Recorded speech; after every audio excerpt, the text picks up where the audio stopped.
Nosso primeiro ponto é a questão da previsibilidade de custos e soluções. O que é isso, afinal, né? Nós, aqui no Brasil, isso aqui é algo fácil, né? Da gente se relacionar. A gente pode ligar a televisão, colocar no nosso jornal preferido, que praticamente, né, hoje em dia nem tanto, né, porque a gente está com outros problemas muito graves, né, no nosso país, mas a gente, há um certo tempo atrás, a gente podia ligar o jornal, ligar a televisão, colocar no nosso jornal preferido e que a gente ia ver cotidianamente questões sobre, por exemplo, uma obra que foi orçada em tantos milhões e que acabou ficando 5 vezes mais cara no final do processo. Então, isso né, que é tão comum, né, no nosso país, né, não é só no nosso país, mas a gente se relaciona muito bem com isso, né, porque a gente também vê escândalos, né, muitos escândalos políticos envolvendo isso aqui, enfim, mas isso é exatamente o oposto, né, da previsibilidade de custos.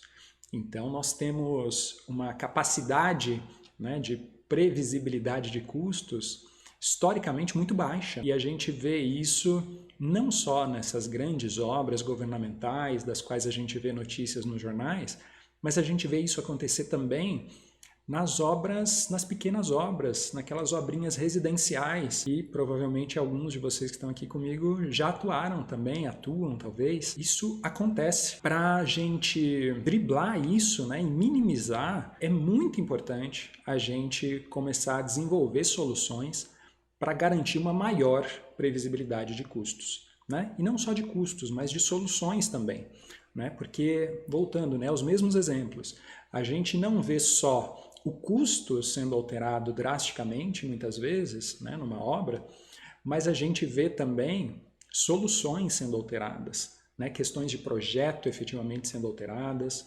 né, ou aplicação de outros materiais, de outras soluções de projeto, enfim.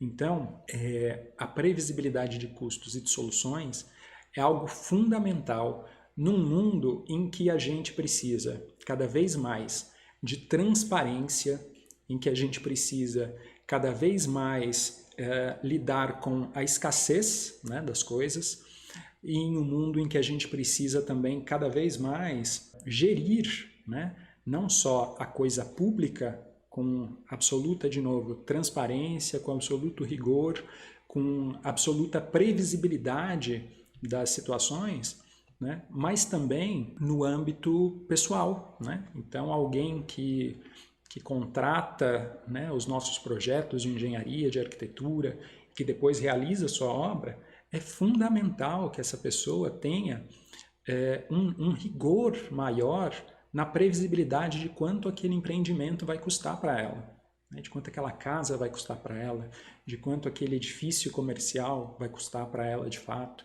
que soluções especificamente serão adotadas.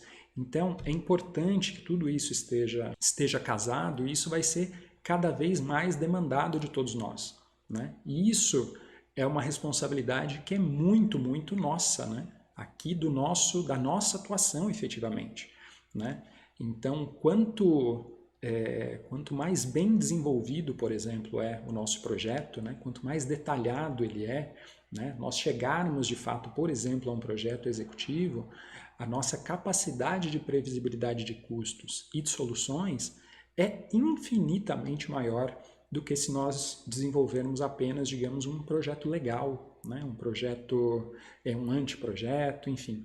Então, isso está muito relacionado, sim, ao nosso trabalho, né? A nossa atuação, especificamente, dentro de toda a cadeia aí da construção civil. E dentro dessa questão da previsibilidade de custos e soluções, alguma das coisas que a gente vê é que o Banco do Brasil, por exemplo, ele lançou já lá em 2013 alguns editais para a construção de aeroportos em que eles solicitavam a adoção de tecnologias BIM, mas as tecnologias BIM elas têm uma capacidade enorme, né, de melhorar esses quesitos aqui, de previsibilidade de custos e de soluções eficazes, né? Então, lá em 2013 já, o Banco do Brasil lançou editais para a construção de aeroportos e que exigia projetos em BIM.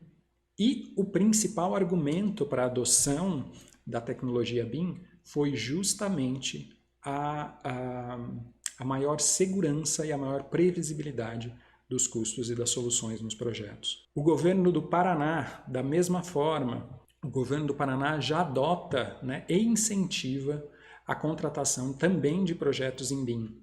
E tudo isso baseado fundamentalmente no mesmo argumento, na previsibilidade de custos e das soluções adotadas em projeto. Pequeno trecho aqui do edital do Banco do Brasil, né, por exemplo, em que vai citando aí as tecnologias BIM, né, a serem adotadas no edital, né.